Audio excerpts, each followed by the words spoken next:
Good afternoon and welcome to Coping with COVID, updates on the pandemic and information to help you thrive and survive COVID-19. I'm Tre Tailor and the Love Lifestyle Coach, Angela Carr Patterson, joins us today. And whether the pandemic is COVID-19 or racism, Angela Carr Patterson has some great information to share. We're so glad to have you, Angela. And we're going to come. Be here. Thank you. And we're going to come right back and talk to Angela about the seminar she's got coming up and about how to love during these stressful times. That and more coming up after these COVID community updates.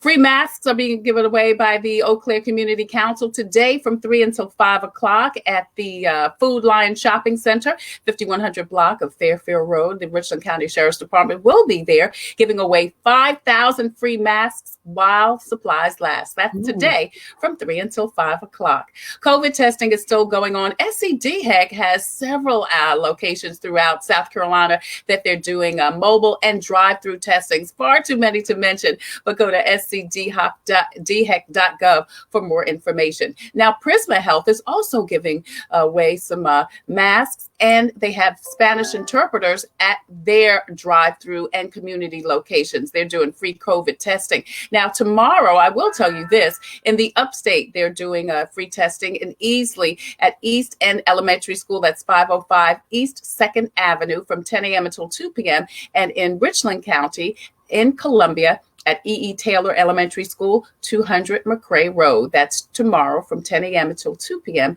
free COVID testing.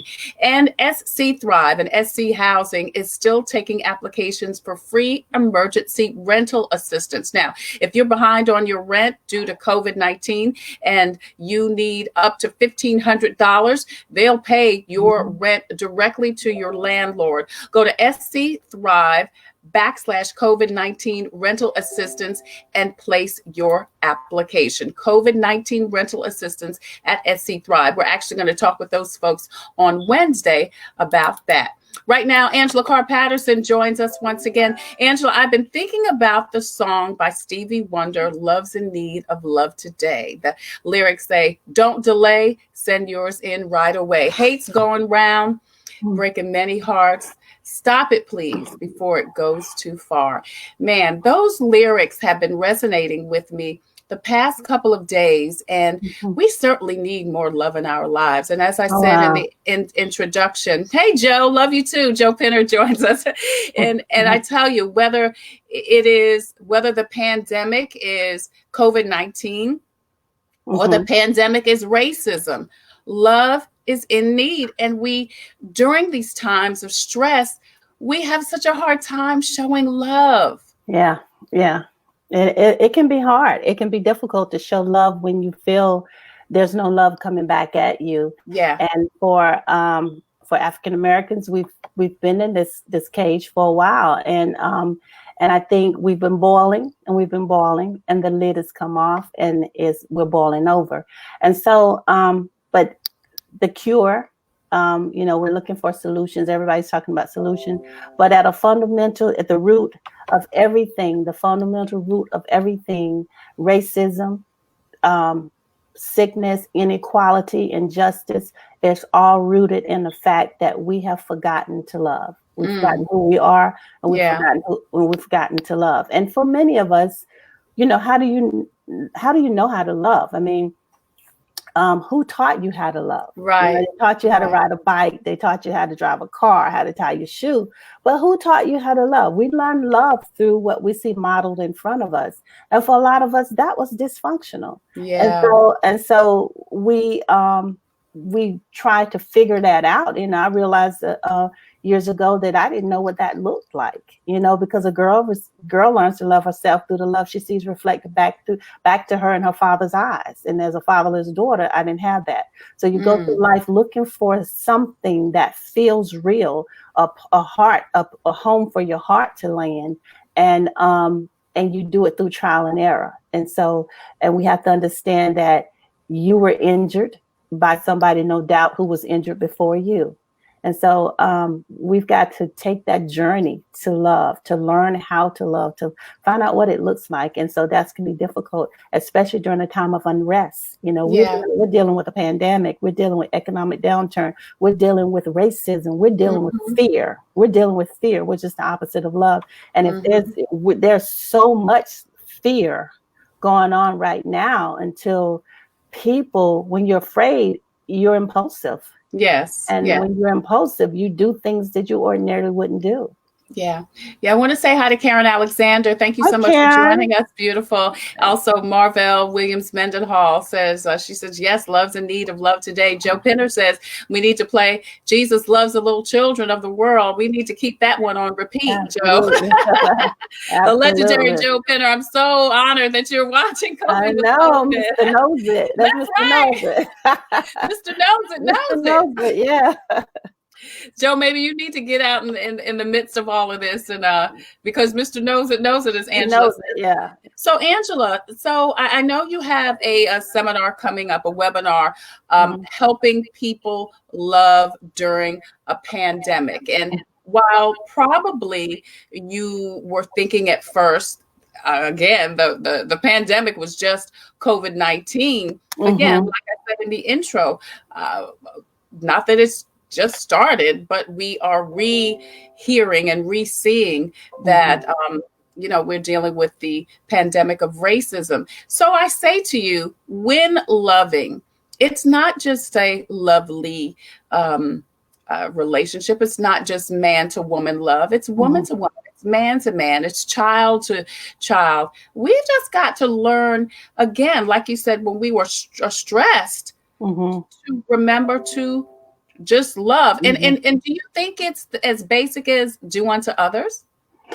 Yeah, kind of, sort of, but it's about I can't love you until I know how to love myself. True. Because what I project on you is really what I'm projecting in myself.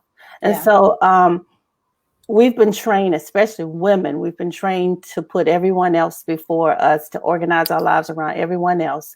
And but when we do that, then we leave parts of ourselves, unexplored parts of ourselves on the table. And so is it really love, or is it really trying to pull from others what we want for ourselves? But until I can give to myself first, I can't fully give it to you. And so I had to learn how to love myself unconditionally. And that took a moment, because I had organized my life around everyone else and busy doing and being and giving to all those people, doing what I thought was a good thing, but was it the right thing? Yeah. And so in order to do the right thing, it's about seeking self-love, actualizing the power of self-love for yourself. And for me, that was connecting to God. There is in the mind of God a perfect image of who I am. And I needed to, and the word says that I knew you before I formed you in your mother's womb. So that you that God was talking about was the you that I needed to connect with. I had to retrace my life beyond my mother's womb to find out exactly what true, pure, unconditional love looked like. And that was my source. For me, that was God. And so understanding, and at first it was difficult, because as a fatherless daughter, I didn't see, touch, or feel my father. So how was I going to touch, see, and feel an invisible father that people told me about? But through spending time and reading and taking on the spiritual practice and reading the sacred texts and really, really going, I took a journey to find out what love looked like. And in return, I discovered even how I raised my children wasn't really unconditional love. Wow. So I had to go back to my adult children and apologize to them, because what I thought was love was that top-down ownership type of thing. And that can create some real negative impacts in your children's lives. And I had to apologize and spell it out to them what I did, and thought that it was love. And so, I didn't know what it looked like. That's such an interesting point. So how do you know then that you're loving dysfunctionally? You know what I mean? You've got to know, you've got to identify that you're having a problem before you can then go work on the problem. So how do you even know? Well, people tell you. They tell you, your children tell you. Who know you better than your children? Your children know you. They know the good, the bad, the ugly. They know the parts of you that no one gets to see, even your spouse. But your children know. And when they're telling you, well, you're not listening, you don't understand. And you think you know more than them. And you think it's this way. And what I've learned is there is my way. There's the best way. There's another way. There's the only way, but there's always another way. Right. And so when I learned that I was really loving was my daughter, Krista, had some surgery about 8 or 9 years ago. And I said, I'm going to stay in the hospital with her. This is before she got married. And I said I was going to spend the night with her. And I heard her talking to her brother on the phone. And she said, yeah, Mom is here. She said, oh, I just fell in love with her all over again. She's a different kind of mom. And it wasn't, I would have stayed with her even back then when I was the crazy mom. but it was the way I had learned to love them and see them as, Cabran says that they come through you. You don't own your children. They come through you. And it was no longer the top-down ownership. It was the fact that I see you, I hear you, you matter, and you have your own thoughts. You have your own ideas, and they don't always have to align with mine. But and Angela, that freed my children. Love is freeing. Right. And you say that, well, I'm going to say Candace Belton says that she never knew what unconditional love was until she met God. Good. Right. Yeah. Kevin Raspberry says, hey, Kevin, thank you so much for joining us on Coping with COVID. So what was different then? What was different, do you think? What you said that Crystal said, that you were a different mom. What was different? Because I think, of course, and I'm a parent too, and, many of our viewers are parents. You love them. And of course, you want to tell them what you think is right, what you think is wrong, and you show them love. But what is it? What do you think was different? What were you not doing that you ended up doing better? Releasing them to be who God really wanted them to be, to live God's original design for their lives and not Angela Carr Patterson's design for their life. I hear you. And I was trying to live my mom's life, design for my life. And so, we wake up one day and we realize we're living someone else's version of what our lives are supposed to look like. And let me tell you, that's painful. That's painful, trying to be everything that someone that you love want you to be. And understanding that you have your own ideas, and freeing other people to do the same. And I realized that that's what I had to do with my children, with my husband, allow God and trust God to do what he needs to do in their lives. And I don't have to be their God for them, because I asked myself, if I wasn't here, what would they do? And I had to begin to live a way with my children so that they could live in this world without me one day and be okay. And that was letting go of the control that I thought I was due because I was the mama. Right. I think that's a little tough. And I'm speaking from a parent, because of course you want to say to them, you want to, give them advice and tell them what you think is the right thing. And then when they don't, I guess, agree or disagree or go that way, you want to continue to say, well, honey, I'm just telling you what I think is right. I mean, how do you know, like Kenny Rogers said, God rest his soul, how do you know when to hold and when to fold?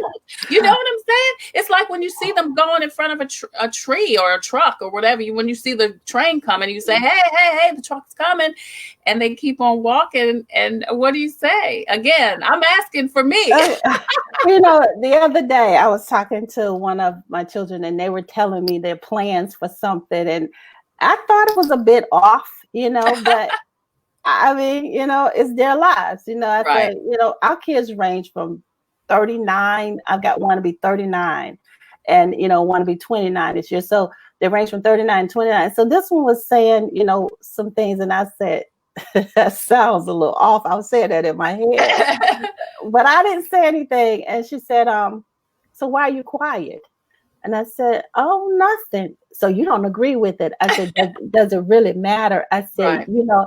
I think you're smart enough to know what's right for you. Now, if it was something that was so serious, I would probably say, do I have permission to tell you the truth? Okay. So you ask Or them, and these are adult children. and sometimes they say no. Right. And I say, okay. Or I'll say, have you considered this option? And but I let them ask me, well, what do you think? Because if they don't say, what do you think, then I don't have permission. They just want me to listen. And sometimes they say, well, why are you not saying anything? I said, well, I didn't know if I'm supposed to just listen or you were seeking an opinion. Right. And so it has freed them. It has truly freed them to be who they are and our relationships are so much better. They want to talk. They want to be around me. They really do, because they feel free. Because they know that they can be whoever they want to be without judgment from you. Without judgment and Gotcha. ridicule. Right. And when they do something that I think is not in their best interest, I say, there's nothing you can do that would make me love you any less. I gotcha. Yeah, that's good. I'm in your corner, Right. Andre Barnes says, do I have permission to tell you the truth? He says, that's good and real. You're right, Andre. Thank you so much for joining us on Cooking with Kobe. He says hello to both of us. So Candace wants to know, do you apply that to younger children and teenagers? Because you're obviously talking about grown adults. I'm talking about grown adults. Yeah. So when do you, how do you handle young people, teenagers? And Candace also wants to know, at what age do you do that? Well, I started once they were grown, and I should have started it earlier. Now I have a granddaughter that's 15, will be 16. And so we have these conversations. She'll call, she said, Nana, I need a do nothing day. And do nothing day means come and cuddle up under Nana. And I'll say, I was thinking, Aubrey. And I'll throw something out and see how she catches it. And she said, well, I said, Aubrey, when you graduate, I think you want to get away from South Carolina, don't you? She, yeah, Nana, how did you know that? And I'm never coming back. And I said, oh, wow. So what's your plan? So we talk about a plan, and I listen and I digest. And sometimes I'll come back and say, well, have you considered? And she'll say, Nana, I didn't really think about it that way. And so that's how I deal with my grandchildren. I'm a reformed spanker. I don't spank my grandchildren. I spank my children. Right. But I have my own idea about that. And I don't spank my grandchildren. I've never spanked my grandchildren. But I haven't had to. We use time out. I know how to get down on the floor with Jamie face to face and say, Jamie, that's not the right thing to do right now. Now pick it up. And I'll sit and I'll wait on her. Because what I've learned is we've been moving too fast. This pandemic slowed us up. But back in 2017, I stopped. I came to a halt. My mother died suddenly. I woke up one day and my mother was gone. And so you can't have these unpredictables happen in your life and it not change you, it not do something to you. One day you're going down the road, just like we were with this coronavirus, we're walking down the road, and then one day, boom, it happened. It hit you. You didn't see it coming. And I say that this pandemic will reveal to us who we are. Unpredictables, the it's showing up, the blind side showing up will reveal who you are. One of the things I learned was I was running too fast. I was moving too fast, and I needed to slow it down because I didn't want to miss the moments anymore. Right. And so when you can slow it down, you can see those things that you need to change. You can face that which you didn't want to face. You can tell the truth about that which you didn't want to tell the truth about. You can change what you didn't want to change, and you can stop calling the glass half full when it's half full of dirty water. Yeah. Andre Barnes says maturity level determines our approach. Aaron Smith, thank you for joining us. Aaron says the maturity level of children are based on the maturity level of those adults that are in their lives. Right. I want to stay here with children for a minute, and then we'll Okay. go to interpersonal relationships with the persons that we Okay. love, opposite sex or same sex, whatever that might Mhm. be.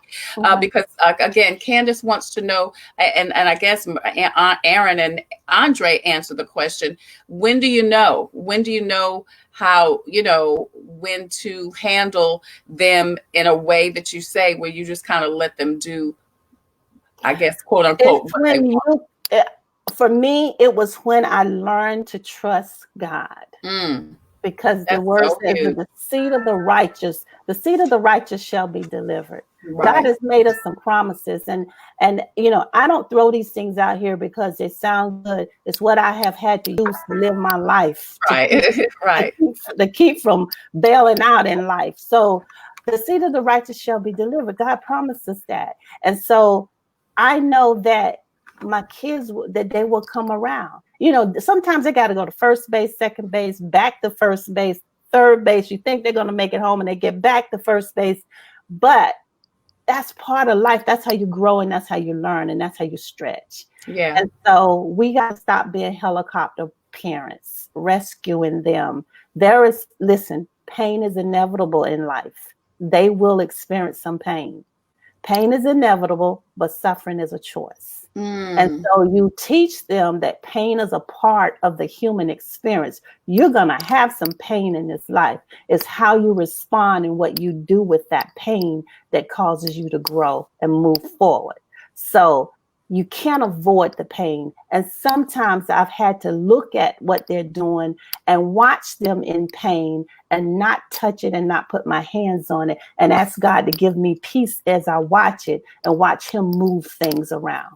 right. Candace says, well, there you go. That's my answer. She said what she already knew. She said guess she just needed to hear from it. Yeah, Mhm. just, I tell you, you made such a great point, because the more time, and I say this all the time, I'm a Jesus girl. I mean, I'm a believer, and I Mhm. don't condemn anybody for believing what they believe. Mhm. I always say that you can believe in hot dogs and hamburgers. I Mhm. believe in Jesus, and it's okay if that's good for you. Mhm. But, so as Candace said, the more time we spend with Christ, the more time we spend in the Word, the better prepared we are when we need the answers to life's questions. And they're going to come in every Absolutely. phase of our lives. Angela Carr Patterson is with us today on Coping with COVID. She's the Love Lifestyle Coach, and she has an upcoming webinar on how to love during a pandemic, because as I said in the intro, we're stressed, we're confused, we're angry, we have a bevy of emotions. And whatever the pandemic is in our Mhm. lives, we do need to learn how to love better. Aaron says, no pain, no gain. He says he agrees. Andre Barnes says, there are some serious nuances for today's youth that requires us as adults to practice presence and help when it's needed. Hey, Yeah. thank you so much, Andre. I appreciate it. Mhm. So let's go from talking about our children to let's go to friends before we Okay. go to love Mhm. relationships. Let's go Mhm. to our friends Mhm.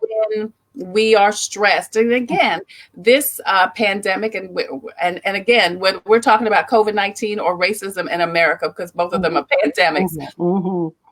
how do we handle our friendships, whether they be online Mhm. or face to face, when Mhm. we're stressed and these Mhm. are stressful times? Mhm. I think just being sensitive. I am one, my friends know that I'll pick up the phone and say, hey, what's going on? You're in my spirit, and they always say, you always call at the right time.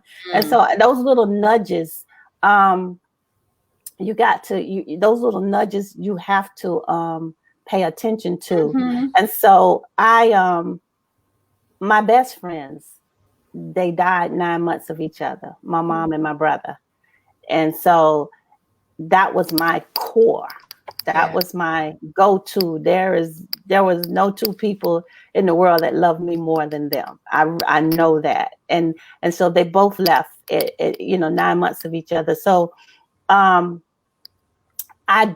don't really have that sacred space that I had with them.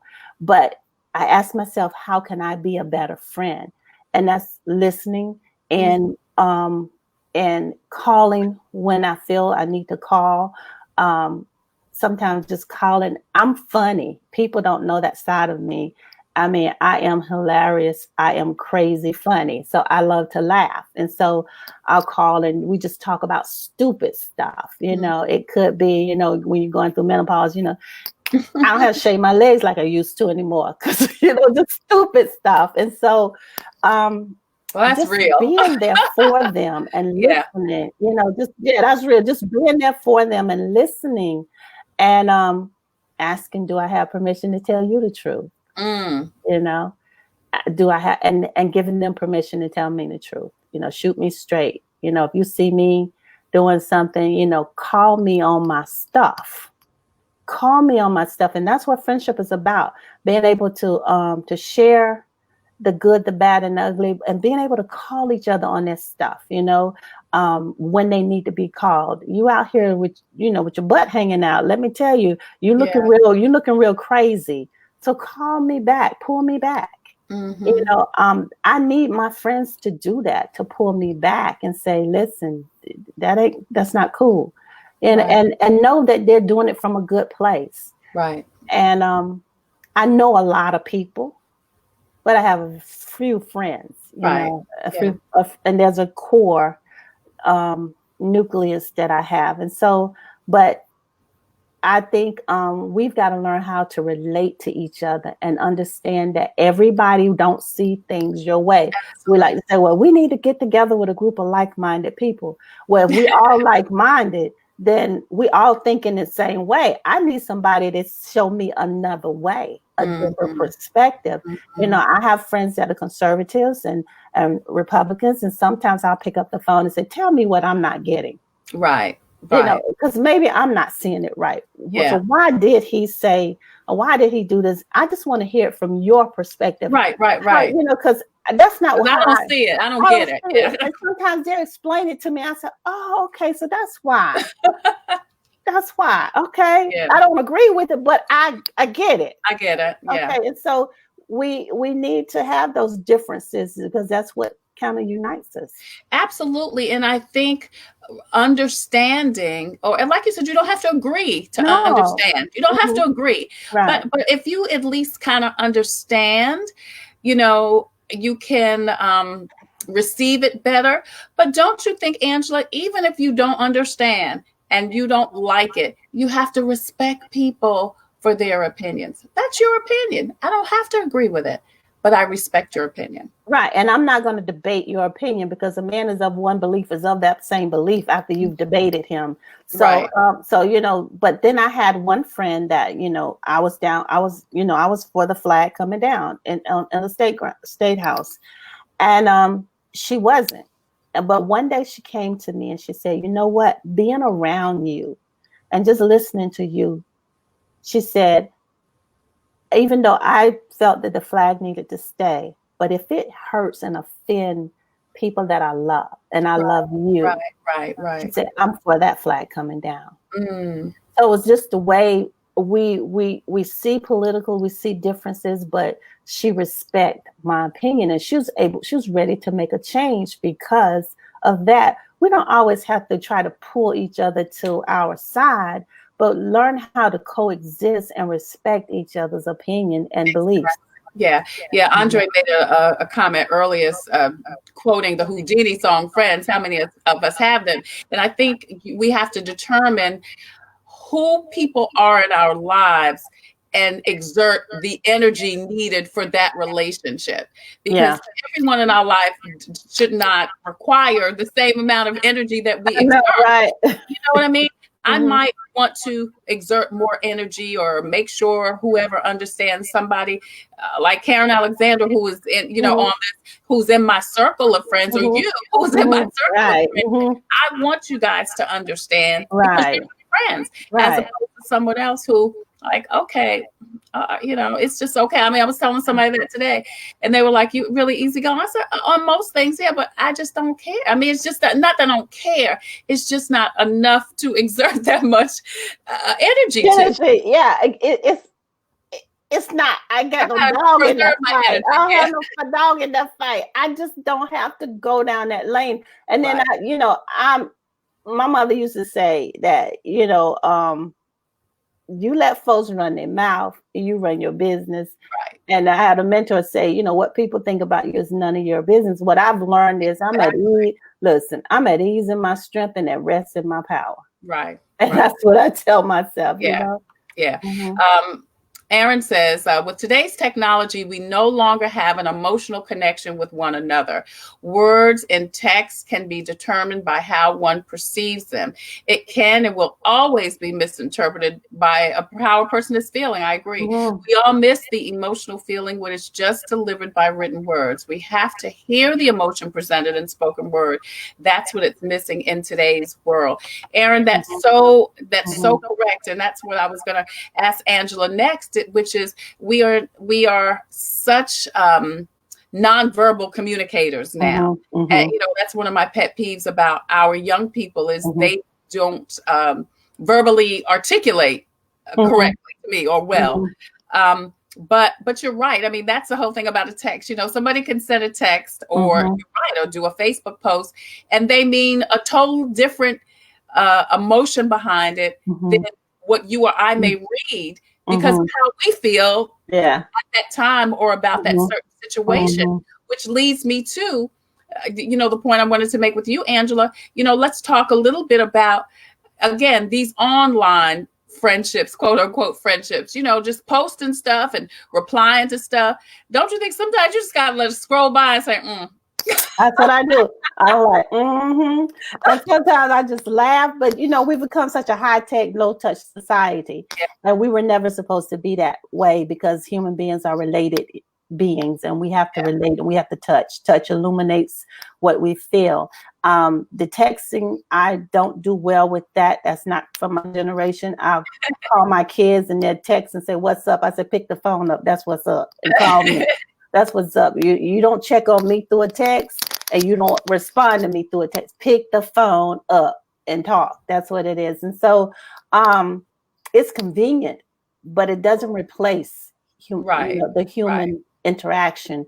And so I'm not crazy to believe that all my Facebook friends are my friends. Right. Okay.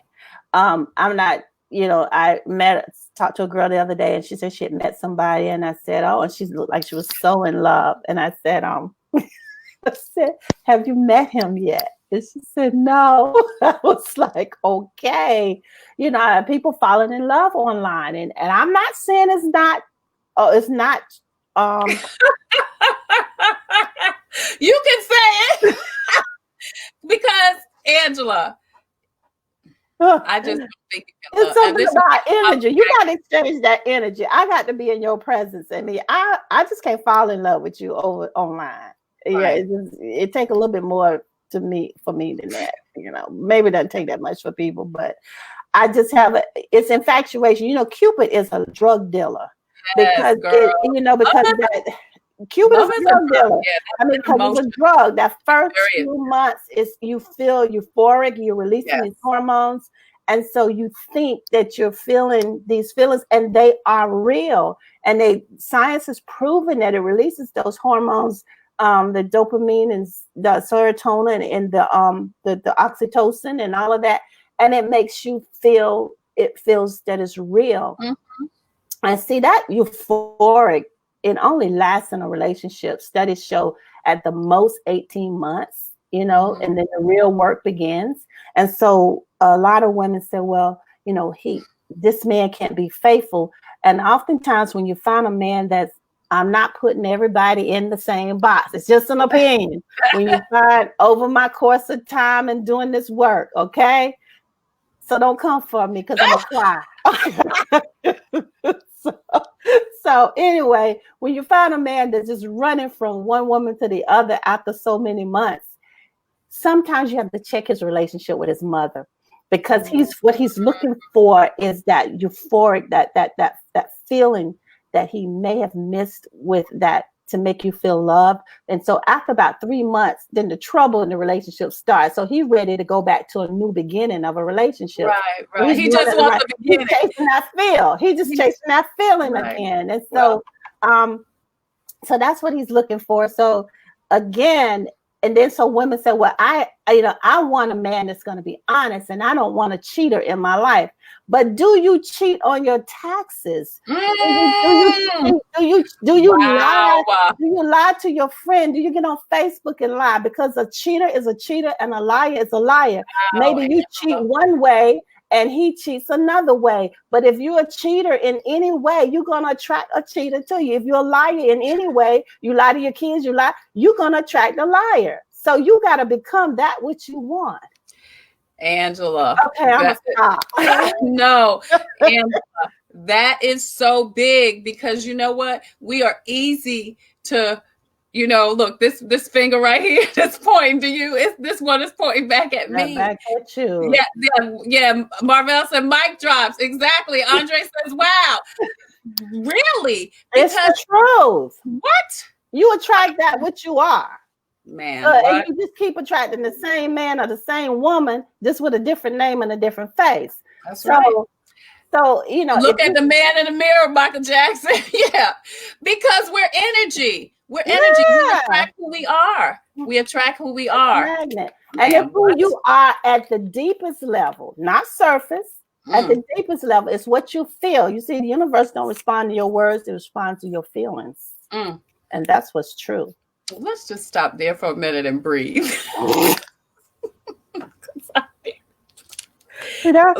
That's why I don't do these things. I say too much, don't I? Yeah. Andre says, what comes to you, you draw to you. That's so true. Angela Carr Patterson is with us today on Coping with COVID.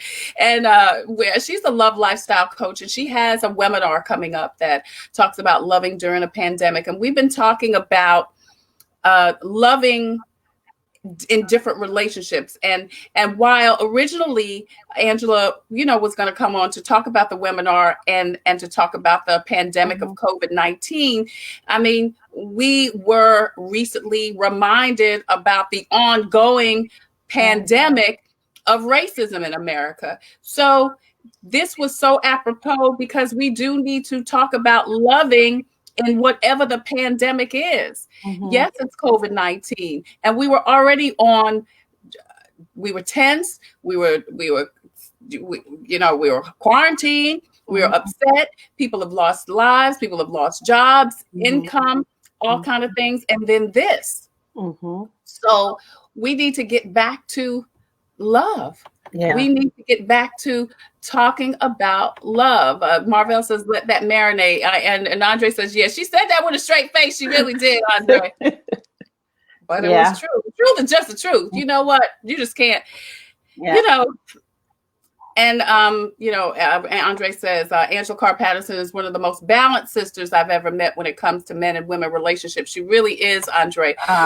Thanks, Andre. Thanks. Yeah, she really is. And that's why I love her and wanted her to come on, because let's talk a little bit about those man-women relationships, because it's such or women. Yeah, because look, whatever you like, the relationship and where you are loving someone. And it is often those people who we are closest to, Angela, that we lash out to, particularly when we are in a stressful time, when our emotions are high.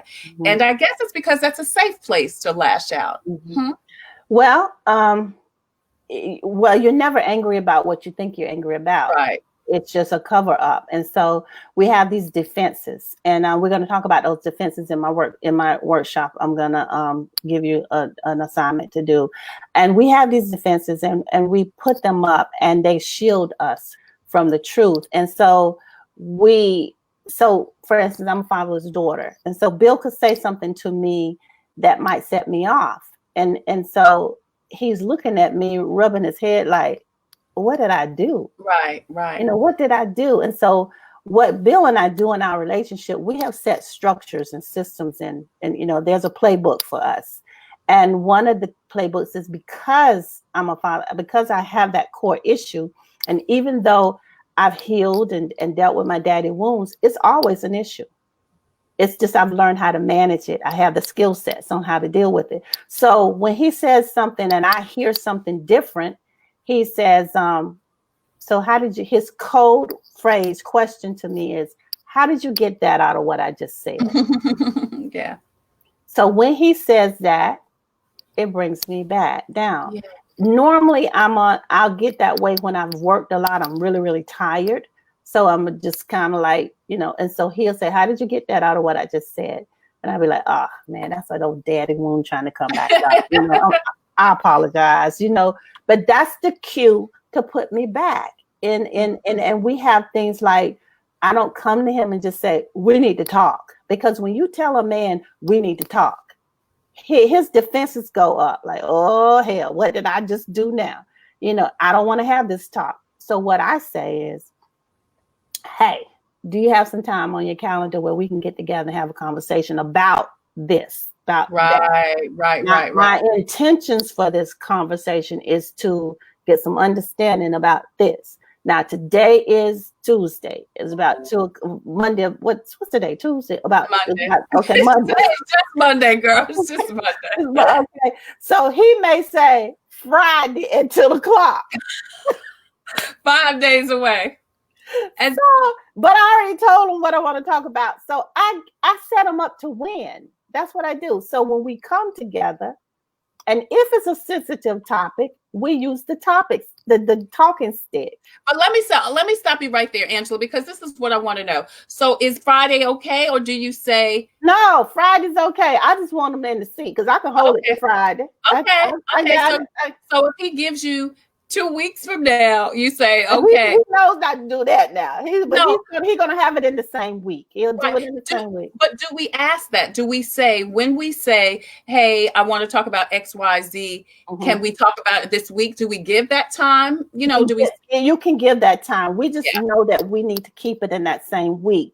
Right. Normally it's because he just when I do talk to him about things like that, my husband gives me his undivided attention. And so he's going to make sure it's a time where he knows when that's a good time for him. And so when we talk, we set a time. Okay, we're going to give this 40 minutes. We have a timer. We actually have a timer. Okay. And if in 40 minutes and that timer goes off and you're in the midstream of something, you stop. And we'll say, okay, let's revisit this tomorrow at such and such time. Okay. And this is what Andre was going to ask. How do you respond in holding the time? So when you set the day, you set the time. We're going to give 40 minutes. It's 40 a time. I mean, it depends on what the topic is. If it's something that we can solve in a little while, then we'll give it 30 minutes, 15 minutes. But if it's something that's a serious talk and we need to bring in the talking stick, because it's a sensitive topic, then we bring in the talking stick. And the talking stick is, I start out and I started with, I feel, because I have to own my feelings. Right. It's this is what I feel. Right. Because I want to go back to something you said too, that Andre brought up, which was the fact that, because you were asking him, what did he hear? Because you're right. Sometimes we can say something, or he said something to you, and then he said, is that what you got out of it? He said, how did you get that out of what I just said? Because that wasn't what he meant. Right. We have to clarify. Okay, what I heard you say was, what I meant to say was, or what I heard you say, and then you say, well, this is what I meant by that. Right. Yeah, we have to clarify it. Yeah. Aaron Smith says, if you survive the quarantine with your better half, you're still together with no problems, then you're pretty much okay. He says he's never spent that much time after 19 years with his wife. Life didn't change, just an extreme version of our normal life. However, life did not change. He said life didn't change. Yeah. But I'm sure, but we had to change. We had to change. I know. And with these two little ones, and I've got two toddlers, so I had to change. Yeah. But so back to the interpersonal relationship. So you've got the talking stick. So how long do you keep the talking stick? When I have the stick, I talk. When you have the stick, you talk. Only a couple of minutes, because ladies, you can't wear them down with a dissertation and then expect for him to answer it. So only about 1 or 2 minutes, and then give him the stick. And he says, so what I heard you say, and then he explains that what he meant or whatever, and then go back. But you cannot rebuttal what that person says. You cannot say, well, why you thought that way? You shouldn't. You can't do that. You have to acknowledge what they say and validate what they're saying. And then, because you're moving toward an intention. My intentions for this conversation is that I get some understanding about this, or my intention. So you set the intentions, and everything has to be pointed toward that, in those intentions.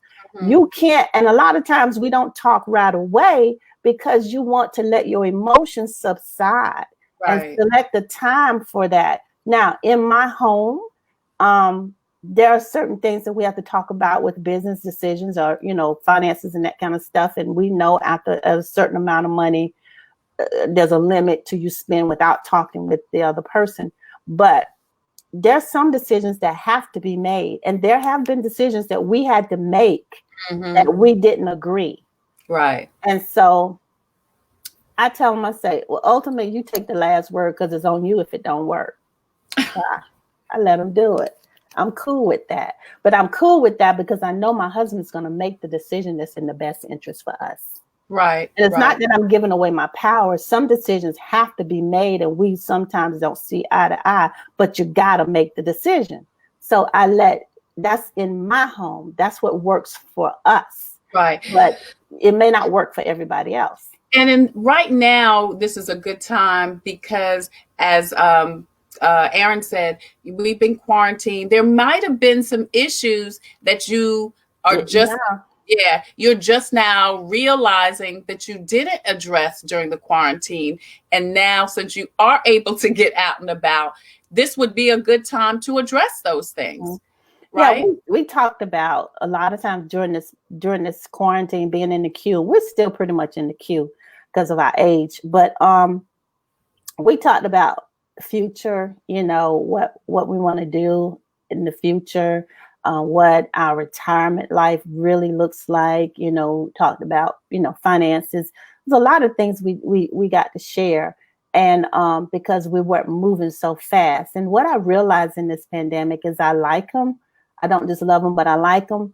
But then, I got tired of cooking so much. I was cooking so much, and he was coming in and he was like, well, what we gonna eat today? And so that kind of got on my nerve. I was like, you grown, you can cook, so, but I did that to him. But right, because you were cooking every day. You were cooking every day. So the little things that was getting on my nerves, just not anything to blow up and make a big deal about it. Listen, we've been together long enough to just, everything is not a battle. Right. Everything is not a battle. Everything is not, you're going to feel like this. You will feel irritation sometimes, but it's part of being together. It's, we're one. We're moving this thing. We're independent, but interdependent. Right. Don't take who I am away from me. But you have to know that your partner has your best interest at hand. Yeah. That your partner is there and he loves you. And if you don't know that, then that's when the problem is. But let me tell you about women. They can do 10 things right and they get one thing wrong. You're going to harp on that one thing. Yeah. And you can't do that. You can't do that. He's not going to get it right all the time. Yeah. Well, I think that even goes back to what we first talked about, which was you've got to work on loving yourself first. You can't bring to a relationship something that you don't have yourself. And that's why I think it's so important to take that time to make sure you are physically, mentally, emotionally, spiritually, and even financially healed from the last 10 knuckleheads, or, whether you're a male or female, before you go into the next relationship, because you're going to bring that baggage into it. And what do you need? What do you want from your partner? Yeah. What you need from him? What do you want? I tell women all the time, men are attracted to happy women. Mm-hmm. And they want to participate in that happiness. But what women do when they first meet a man, they tell this whole deep story about, oh, my daddy wasn't there for me, and I was mistreated, I was abused, and we lay this heavy weight on them. And then when they realize that they really don't want to be with you, it's hard for them to leave because they're afraid that if they leave you, then they're going to break your heart like everyone else did. So what women are doing are manipulating a lot of men into relationships with them with these sob stories, and men are doing the same thing. And we got to, you know, that's too much information in the first 3 months. You don't need to know my story like that. Right. Andre says when he feels irritation, he takes a walk, run, or even a drive just to be with himself. That's good. Don't you think so? Yeah. If you feel that tension going on, you know, I think it's better just to step out. I need a minute. I need a minute. Yeah, just Bill does that too. He'll meditate, he'll do Tai Chi, you know. I might write him a letter and get it out, and then I tear the letter up. Because for me, writing gets it out of me. So you don't have to tell him, just writing it out helps you just because it gets it out? Yeah, and then I look at it and I'm like, why you acting this way? Because then once I see it, I see where it's really coming from. Exactly. Time, and then I just tear it up. Yeah. So if you can see it, I mean, look, the word says write the vision, make it plain. So look at it, and then, you know, and then because it's not always the other person's fault. I cannot look to my husband for my happiness. Right. Because that's too big of a burden on him. You know, you putting a burden on a person that you're not willing to carry yourself. I cannot look to him for my happiness, and I cannot have him be my all in all.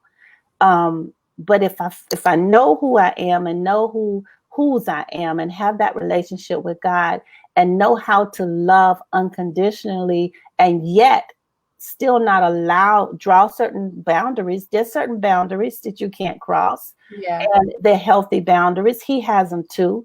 And but he's not my source of happiness. Absolutely. I share in happiness with him, and I'm not his source of happiness either. Yeah. I don't want to be responsible for that. I heard that. Yeah. We can only be responsible for ourselves.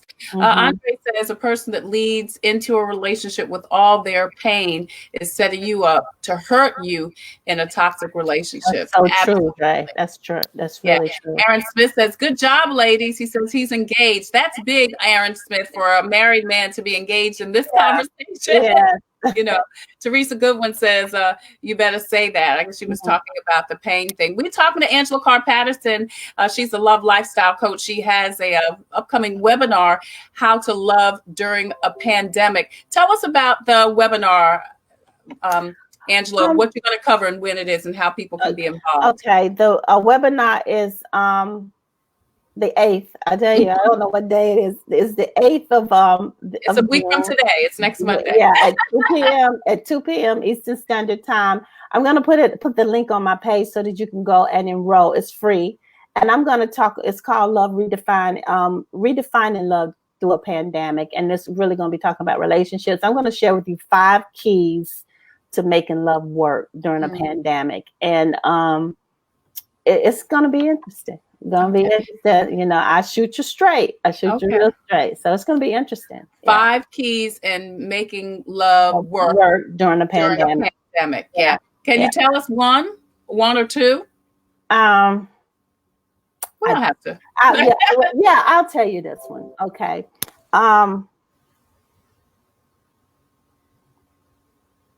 Stop mothering your man. The only man that wants a mother is a boy. And a man cannot hold an erection around his mother. Whoa. Put up, palm. Aaron says, and my wife is an NCO in the Army. We are in Germany. Wow. She comes home and forgets that I am not one of her soldiers, but it tickles me to death. Makes me feel great that she's a leader. That's awesome. Great. That is awesome, because you know what? Aaron recognizes that's who she is. That's who she is. And she, you know, but he's okay with it. He knows who he married, and he doesn't let it bother her. But that military people are different, because mine is a retired officer in the military. And so when we first got married, you know, I had to learn his language, because he was like, I told you, and I said, whoa, you don't told me nothing. Right. You told the kids, but you don't told me. But he didn't mean any harm. That's just the way. My husband is a fixer. He wants to solve it and fix it. and that's what, and that's, and a lot of that came from the military. So Yeah. I had to learn that. Marvell says, you're a straight shooter. She says she loves it. Yeah. Thank you. They were responding to, I don't know what point that was, 1 or 5, but 1 or 5 doesn't matter. That could be 1, 2, 3, 4, and 5. I'm going to give you an example. And in the workshop, I'll give an example of what it means to mother him. The difference. We think we're nurturing, but we're mothering. And there's a big difference. Yeah. Right. And that's the thing, I think that women, I think we just say which we're trying to be nurturing, because especially women with children have nurtured or mothered your child, especially a boy, and you feel like you're doing the same to your man. Yeah. You know, so Aaron says, thank you both for your service. Thank you, Aaron. Yeah. Oh, yeah. My husband, yeah. Yeah. And then Andre says it's been 12 years for him. Yeah. Great. Yeah. So, all right. So people can go to your page. Tell us how to access your page, Angela. And we'll put the link in there also, guys. I'm at Angela Carr Patterson on Facebook, and I'll put it out there. I'll put it under the thing that, put the link. And and then I'll post it. I'll be posting it on my page. Request me as a friend. Go to Ask Angela Carr Patterson and like my page, so that you can keep up with what I'm doing. If you want to go to my website, angelacarpatterson.com, you can take the quiz on the front of that about where you are in life, and then you'll become a part of my email list, and you'll keep up with a lot of the stuff that I send out to my email list. Great. And so give us the information again. Give us your website and how to contact you on social media. AngelaCarrPatterson.com. That's my website. I'm on social media, Ask Angela Carr Patterson, or my personal page, Angela Carr Patterson. I ain't on Instagram. I'm on Instagram, but I'm not on Instagram. Right. I'm primarily on Facebook. But you can find me there, and then just catch up. I do read your comments. So you can email me info@angelacarrpatterson.com. info@angelacarrpatterson.com, and I will return your email. And the free webinar is Monday, next Monday, a week from today. At what time you say, Angela? At 2 p.m. Eastern Standard Time. The same time as Coping with COVID. So you guys can go. Okay. You know what? I don't want to do that. Let me move it. I'll move it to 3 1. or 1. Okay. To 3 or 1. I'll change the time, because I don't want to do that. I don't want to do it with that, because I got some guests to send you anyway. So. Aaron says being a military spouse makes you a service member as well. He said, just a male spouse, not too many of us. Yeah, it's true. It does.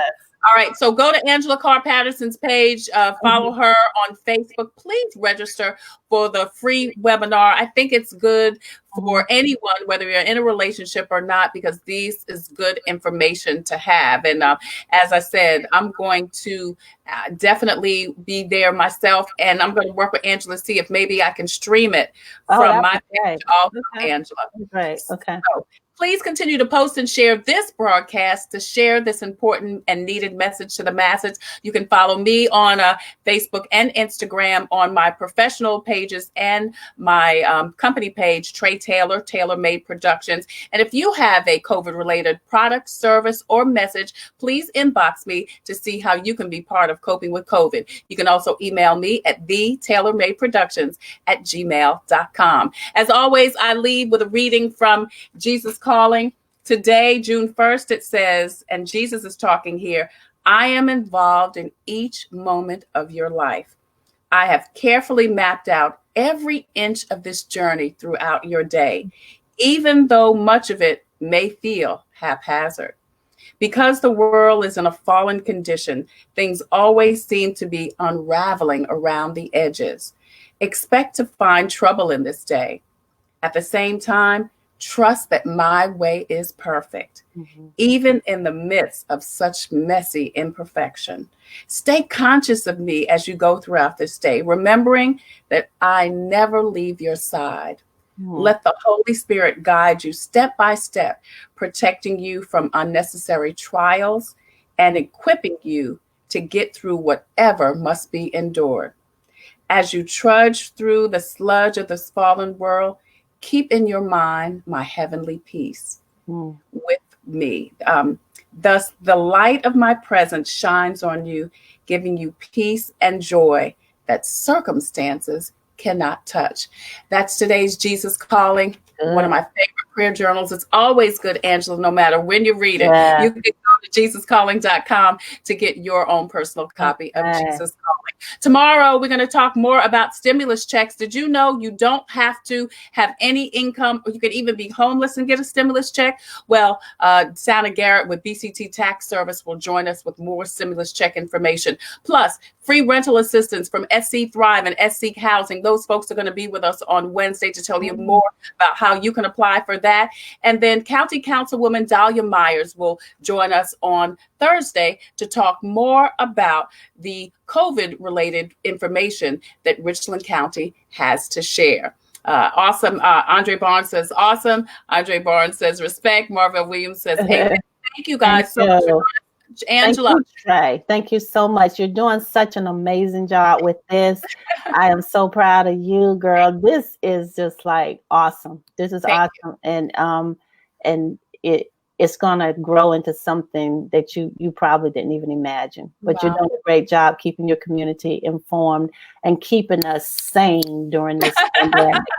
Well, thank you, Angela. You know, I love you, respect you. Thank you so much for all of your support. Hey, Aaron, it's 2:00 Monday through Saturday, Coping with COVID, right here on Facebook and IG Live and on my YouTube page also, 2:00 Monday through Saturday. Thank you guys so much. Stay safe, be well, continue to love with your mask on. Take care. Talk to you soon. Bye-bye.